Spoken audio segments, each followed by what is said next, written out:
Nang inilagay ng lalaki ang test tube sa kanyang bag, inisip ng huntress na ito ay isang tunay na kayamanan, ngunit inalok niyang magpasalamat ng pormal sa kanya mamaya. Habang papunta sa portal, tinawag ng mandirigma ang grupo ng mga singles.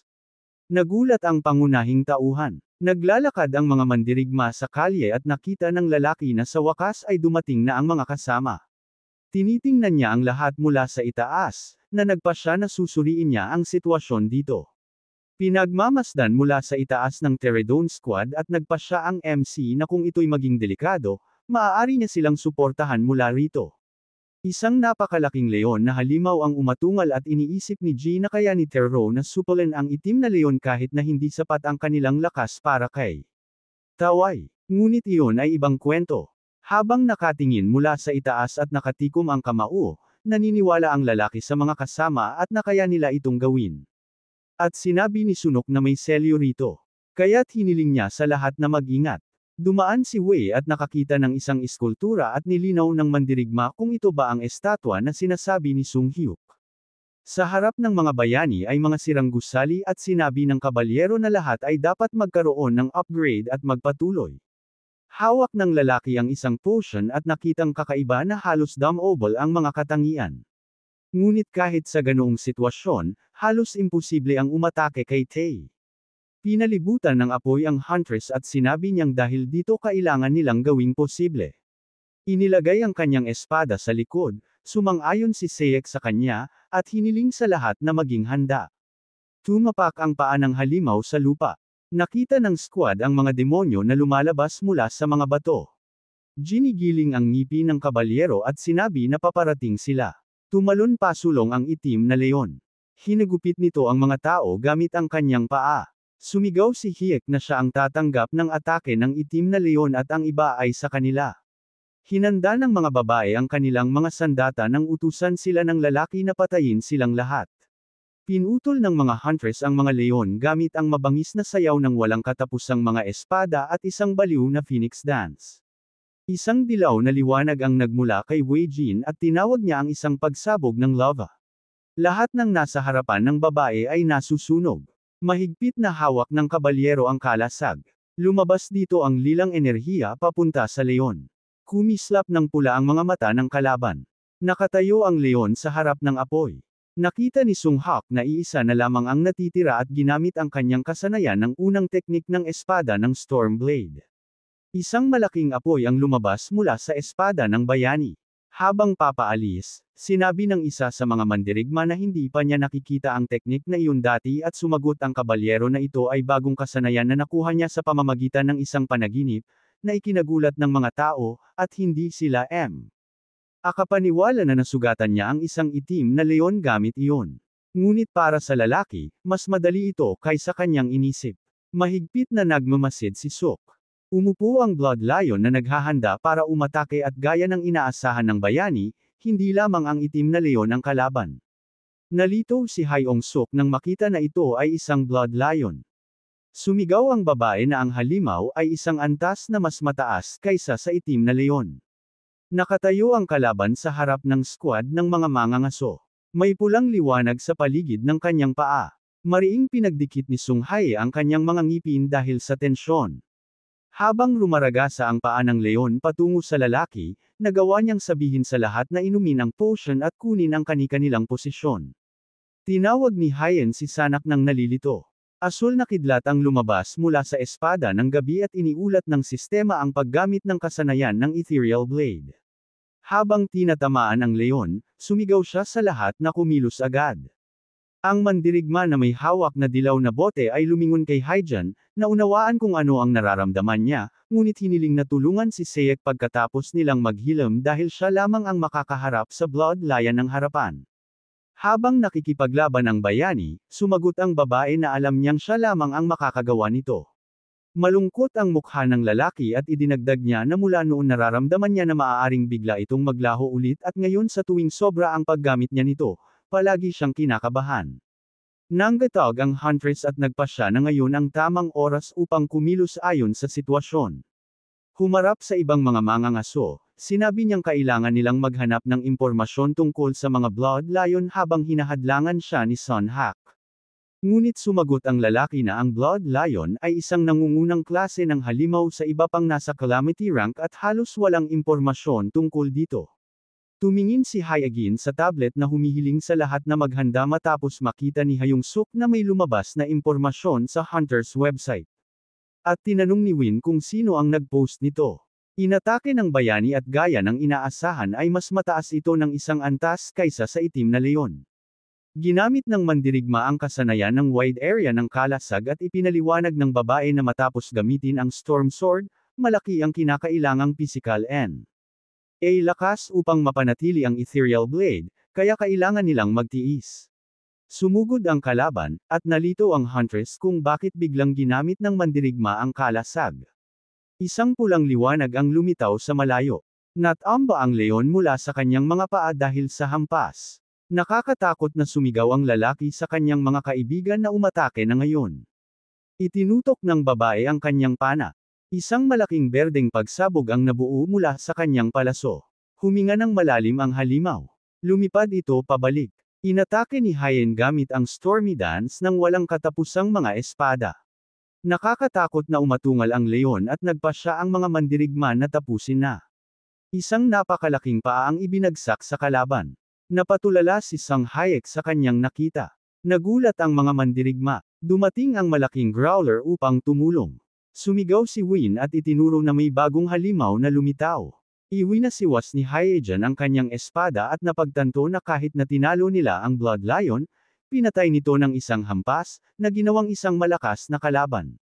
Nakakatakot na tumahol si Growler. Nabigla ang mga bayani nang marinig ang tawag na huminto at inisip nilang ito ay isang mantra. Habang nakatingin sa mga mandirigma, sinabi ng aso na hindi siya kanilang kalaban. Galit na tinanong ng Huntress kung sino siya kung hindi kalaban, at hiniling na ipakilala niya ang kanyang sarili.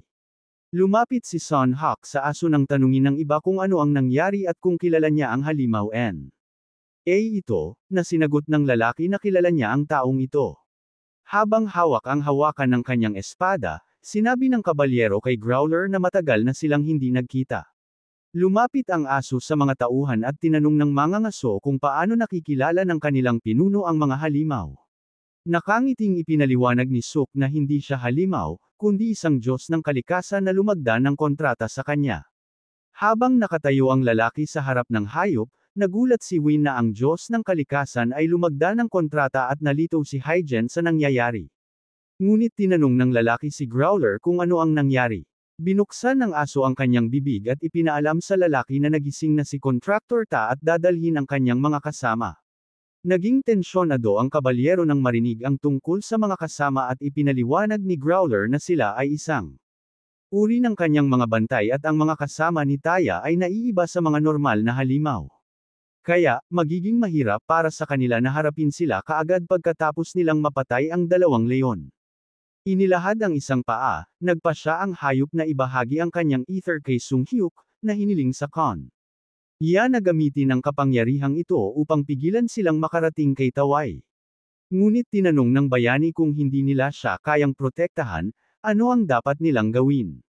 Inilagay ang kamay sa kanyang paa, lumabas ang asul na liwanag at tiniyak ng aso sa lalaki na sila ang haharap kay Tae, at Ai. Nalok na tanggapin na lamang ito. Lumabas ang asul na enerhiya mula sa lalaki. Sa likod ng bayani, kumislap ang asul na apoy at naramdaman niyang puno siya ng enerhiya. Tinanong kung ang ether ba na ito ay mula sa Diyos ng kalikasan at ipinaliwanag ng aso na sa isang paraan ay paprotektahan sila ni at binati ng swerte, hiniling niya sa kontraktor na huwag mamatay. Sa harap ng squad ng mga mangangaso, may usok at nakita ng babae na umalis na ang Diyos ng kalikasan. At tinanong ni Hyun Suk kung biro ba ito na may mga kasama si Tapay, ngunit naniwala si Win na magiging tunay na kahangahang ang labanan ito. Kaya't medyo nag-alala siya at naniwala na magiging maayos ang lahat. Inilabas ang kanyang espada, sinabi ni Suk na hindi niya ito magagawa ng mag-isa. Kaya't malinaw na kakailanganin niya ang kanilang lakas. Nakatayo ang squad na handa para sa labanan at sinabi ng leader na sabay-sabay nilang pipigilan ang mga ito. Nakakatakot na iniulat ng mga leon sa kanilang amo na ang mga insektong ito ay naging ligaw lamang, ngunit sumagot siya na siya ang bahala, at inutusan silang pumunta at sakupin ang langit. Pinili ng halimaw ang leon at naisip na malapit na siyang maging pinuno ng langit. Habang dinudurog ang mga buto sa ilalim ng kanyang paa, iniwan niya ang lugar na ito sa kanyang mga tauhan. Nakita ni Top High ang mga hayop sa kanyang harapan, iniisip na may isa pang nakakaistorbong hadlang dito, ngun. Sinabi sa kanila na pumunta sila sa kanilang kapahamakan ng walang kabuluhan. Nakatayo si Growler kasama ang kanyang mga kasama at sinabi sa kalaban na ang bitik na ginawa niya sa kanyang alulong ay medyo malaki mula nang umakyat siya, na nangangahulugang dapat ay napakagutom niya mula nang uma. Lulong siya ng ganoon. Napakunot ang noo ng halimaw at tinawag silang mga hanggal, na sinasabi sa kanila na huwag hadlangan ang kanyang ama. Nakangising tinanong ni BM kung sino ang tinatawag niyang ama. Tumawa ang kalaban at sinabing dahil 3 na lamang sila ang natitira, mukhang hindi na naghilom ang iba sa kanilang mga sugat. Kaya't hiniling niya sa kanila na umatras dito upang makakuha ng kahit ilang dekada pang buhay. Nakabaon ang mga paa ni Piney sa lupa at nag-alinlangan kung kayang harapin ng kalaban ang 3 sa kanila ng mag-isa. Tumakbo ang aso at pusa upang umatake. Nakatayo si Cowpie na handa para sa labanan, iniisip na ito ay isang simpleng daya upang makabili ng oras. Habang bumabagsak ang kidlat sa kalaban, tinakot niyang papatayin silang lahat at pagkatapos ay sisirain ang lahat ng nais nilang protektahan. Ibinaon ni Penny ang kanyang sungay sa kalaban. Isang malaking pagsabog ang nagpadpad ng mga bato, ibinaon ang kanyang kamao sa dibdib ng kalaban. Sinabi ng hayop sa kanya na huwag nang lumaban at na dapat siyang umatras dahil ibabalik nila ang kanyang kaluluwa sa kanyang lugar. Ipinako ng pusa ang kanyang mga ngipin sa balat ng halimaw. Kinagat ng aso ang kalaban. Galit na sumugod pasulong ang halimaw. Kumislap ang kanyang mga mata sa galit at tinawag silang mga hanggal. Tumayo sa kanyang mga paa si Tai at itinapon ang mga hayop, na sinasabing hindi nila siya matatalo. Nabiyak ang hadlang. Nakita ng halimaw ang mga debris na bumabagsak mula sa langit. Iniulat ng unicorn na nabasag ang dimensional wall. Sumigaw si Bam sa takot na kailangan niyang bumalik agad. Umakyat ang madidilim na puwersa. Umangat ang usok sa lambak. Bumagsak ang mga tauhan sa Sichuan Province, China. Naglabas ng guhit ng apoy ang mga paa ng kalaban at sumigaw siya na lumayo sila sa kanyang daraanan. Lumabas ang berdeng usok mula sa kanyang bibig. Tumalon ang mga hayop sa ibabaw ng berdeng sinag. Inatake ng pusa gamit ang kanyang paa, na sinasabing siya ang nakaharang sa kanilang daraanan. Damyugo ang bibig ng halimaw at hindi siya makapaniwala na posible ito. Tinamaan siya ni Growler, na sinabing mamamatay ang kalaban. Lumabas ang mga kidlat mula sa atake ni Pi at sinabi niyang pipigilan nila ito hanggat kinakailangan. Naglabas si Ta ng asul na liwanag, ngunit hindi siya makapaniwala na ito lamang ang mahalaga at hindi niya maintindihan kung paano nak. Abawi ng lakas ang mga hayop ng ganoon kabilis dahil hindi ito patas. Nawala ang halimaw at nagawang alalahanin ang kanyang ama sa huling pagkakataon. Bumagsak ang hadlang makalipas ng kaunti pagkatapos na mawala si Tei at ang 3 Diyos ng kalikasan. May makapal na ulap sa bukid. Nabigla si Ji nang makita na nawala ang mga sanggol at si Tei. Hindi niya maintindihan kung saan sila napunta. Mabilis siyang tumingin sa mga eroplano at sinabing kahit saan siya tumingin sa maliit na mundo, hindi niya makita ang malalaking kaguluhan o labanan gaya ng dati. Lumingon ang lalaki sa mga bundok. Pagkatapos ay tumingin sa nayon. Isang halimaw ang sumabog mula sa lupa. Habang nakatingin sa mga bulaklak, biglang narinig ng pangunahing tauhan ang isang umuugong na kampana na tumunog, hindi maintindihan kung ano ang nangyayari. Tumakbo siya sa maliit na battlefield at nagpa siya na alamin kung ano ang nangyayari sa grupo ni Son Hawk. Kinalmat ng paa ng halimaw ang lupa. Umatungal si Protector at inisip ng MC kung ano iyon. Lumabas ang mga apoy mula sa 2 ulo nito. Kapag huminga ng apoy ang halimaw, inakala ni Jihan na ito ay si Protector. Kinabahan ang bayani at inisip na si Protector ay isang bantay na dapat nagpo-protekta kay Tawai. Kaya, hindi siya isang ordinaryong kalaban. Tinitingnan ng nakikipaglaban na kabalyero, umaasa siyang mag-iingat si Sun Hyuk.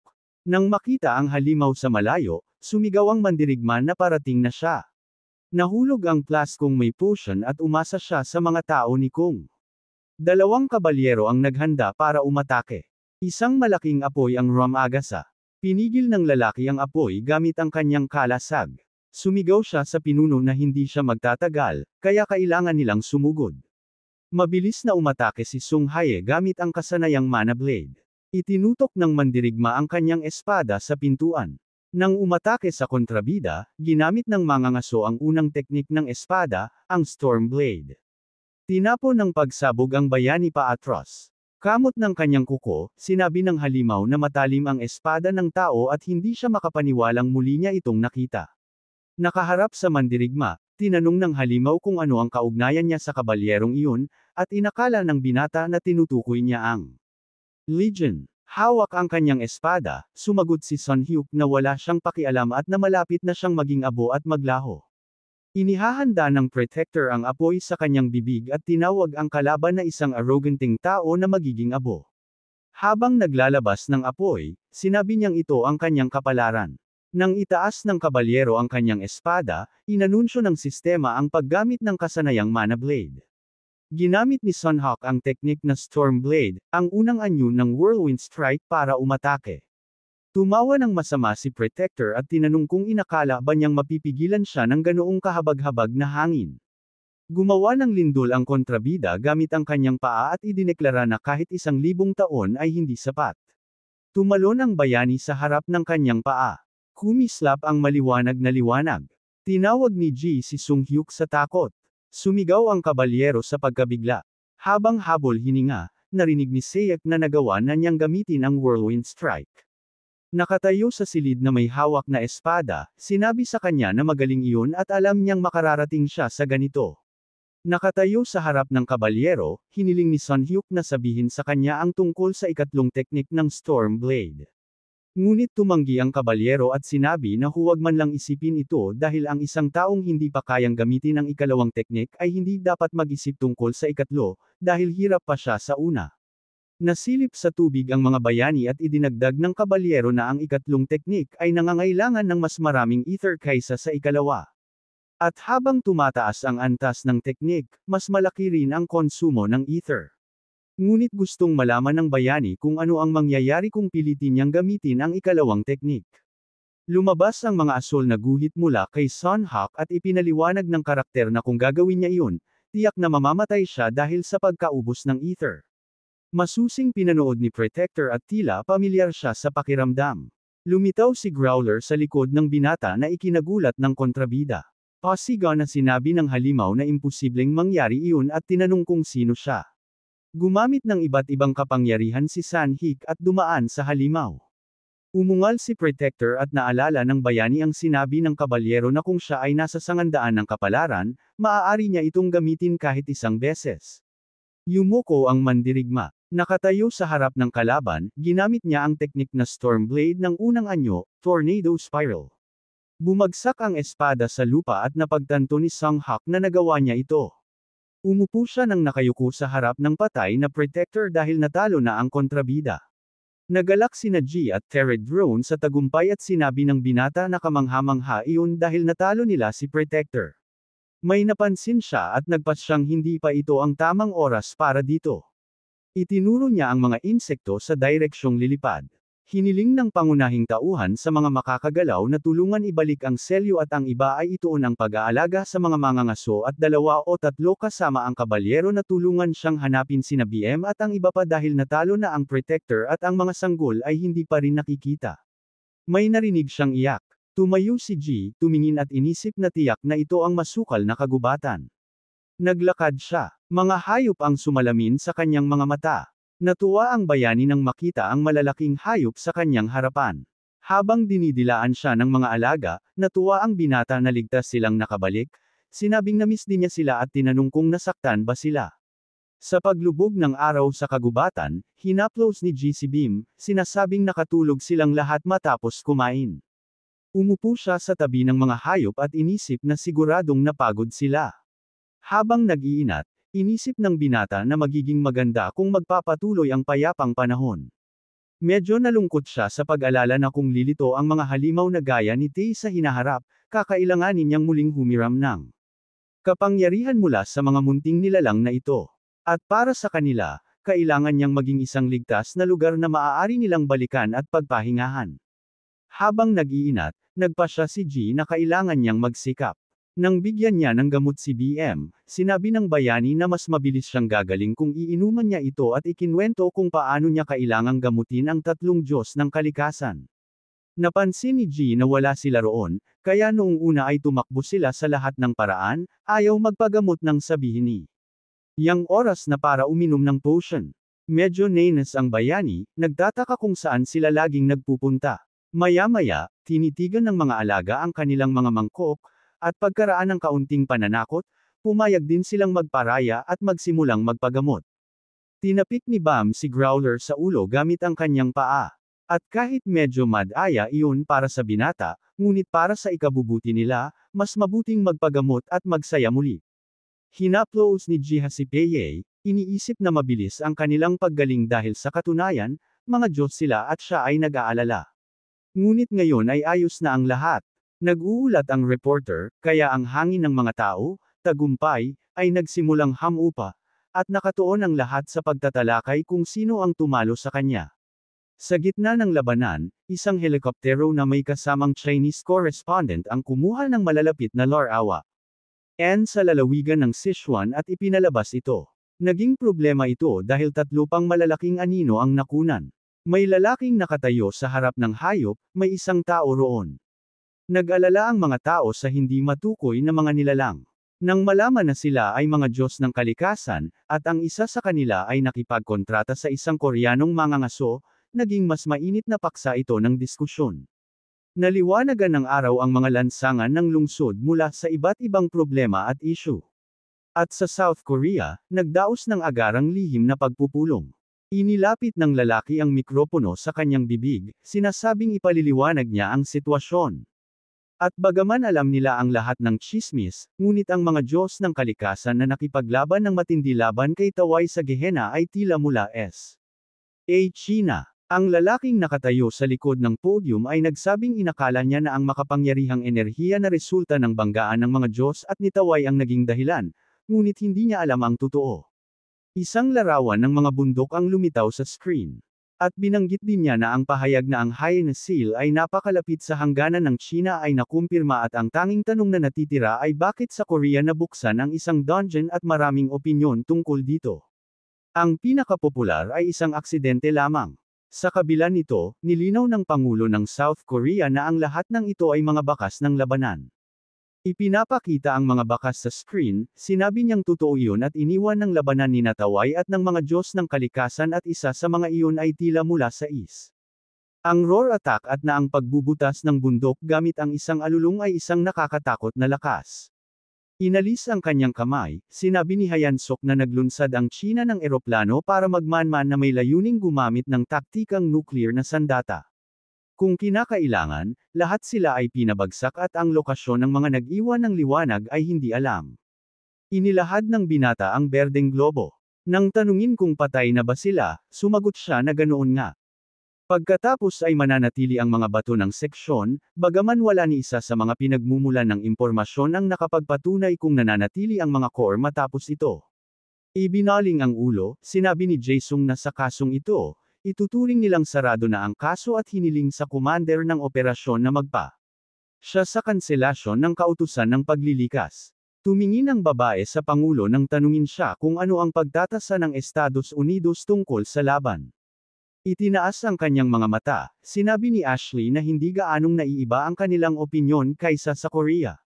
Gayunpaman, walang impormasyon ang Estados Unidos tungkol sa ika-6 na ranggong dungeon na nabuksan sa Korea at pati na rin sa nangyayari sa loob. Ipinakilala ni Hyansok ang iba't ibang halimaw, ngunit nagulat siyang marinig na nais ng Estados Unidos na ibahagi ng Korea ang impormasyon tungkol sa ika-6 na ranggong dungeon. Lumitaw ang anino ng halimaw sa screen. Sinabi niyang sigurado siyang nakita ng mga mangangaso ang isang lobo at lumabas na isa itong Diyos ng kalikasan na nakipagkontrata sa mangangaso na si Sun Hawk.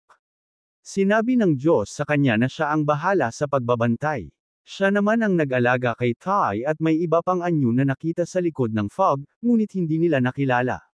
Tumingin sa gilid, tinanong ng Pangulo kung nararapat bang ibahagi ang impormasyon tungkol sa labanan laban sa destruction rank mo. Enster dahil narinig niyang sa ibang bansa ay kanila ito at wala silang lakas ng loob na sumabak sa ganoong labanan.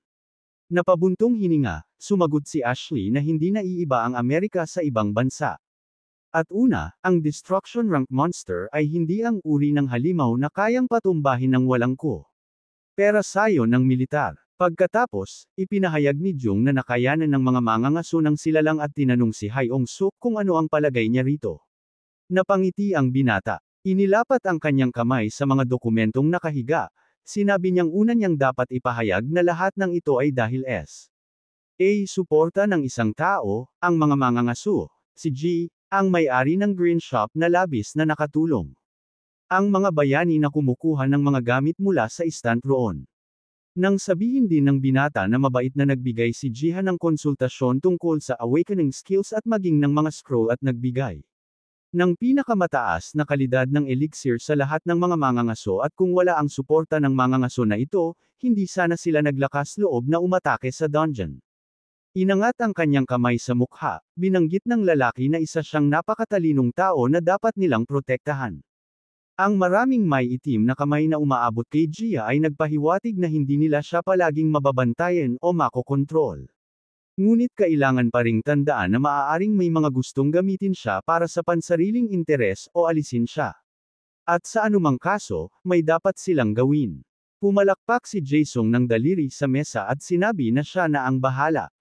May kumpiyansang ngiti habang nakatingin sa kanya, inisip ni Hyunguk na ang pagboluntaryo ng Pangulo ay nangangahulugan na ipagtatanggol ng gobyerno ng Korea ang bayani ng buong Loka.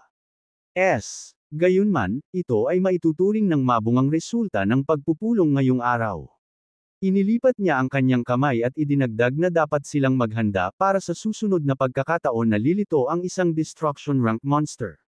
Nagtiklop ng braso si Ashley at inisip na pahiwatig iyon para sa kanya na huwag makialam at nagtanong kung anong klaseng tao si G. Samantala, hawak niya ang berdeng globo. Kumislap ito sa araw. Napansin ng bayani na hindi pa siya nakakakita ng ethereal stone na ganoon kalaki. Lumapit si Bam sa kanya, at nagtanong ang binata kung dito ba ginawa ang isip ni Tae, at bakit niya ito ibinibigay. Napansin niya ang mga nalalaglag na dahon at naisip na dalhin ito sa puno ng mundo. Umabot ang isang sanga ng puno sa ethereal stone. Kinuha ng puno ang bato mula sa kanyang kamay, at nagulat siya na ibinaba nito ang isang tangkay para gawin iyon. Nagsimulang maglabas ng liwanag ang bato. Lalong lumakas si Victor. Napalibutan ng aura ang puno ng mundo. Namangha si G. Pinanood din ng mga hayop ang nangyayari nang sabihin niyang kumikislap ang puno mula sa loob. Narinig ang yabag ng mga paa. Tumingin ang bayani sa likod niya. Sa harap niya, nakita niya ang isang kambing na may maliit na salamin. Lumuhad si Jiha. Mabuting kalikasan. Tinanong nila kung saan siya biglang nanggaling at kung konektado ba ito sa kislap ng puno ng mundo. Lumitaw ang isang portal sa harap ng hayop. Namangha ang Diyos na marahil ito ay isa pang Diyos ng kalikasan. Tila, inimbitahan siya nitong sumunod. Nasa kabila ng portal, humingi siya ng paumanhin sa panghihimasok. Natagpuan ni G ang sarili niya sa isang malaking aklatan. Lumapit ang kambing sa isa sa mga aklat sa sahig at sumagot sa tanong kung siya ba ang kumokontrol sa lugar na ito. Nakangiting tumingin sa kanya ang binata at naisip kung anong pangalan ang ibibigay niya rito. Pagkatapos ay inilapat niya ang kamay sa ulo nito, at sinabi, mula ngayon tatawagan niya itong Yungi. Inihagis ni G. Olive ang aklat, iniisip na matapos niya itong bigyan ng pangalan, sabay nilang tinin. Ang aklatan, at lumabas na upang makabasa ng aklat, kailangan mong magbayad ng essence. Matingkad ang kislap ng mga pahina. Ang aklat na nakuha ng bayani mula sa dungeon noong nakaraan ay orihinal na nakalagay sa aklatang ito. Napansin ng bayani ang isang nilalang na lumilipad. Ilan sa kanila ang lumilipad sa kanyang yulunan. Inilahad ng binata ang kanyang kamay at nagtanong kung bakit sila naroroon. Isa sa mga lumilipad ay tumingin lang sa kanya na may pagtataka, at napansin ng bayani na medyo iba sila kaysa sa iba.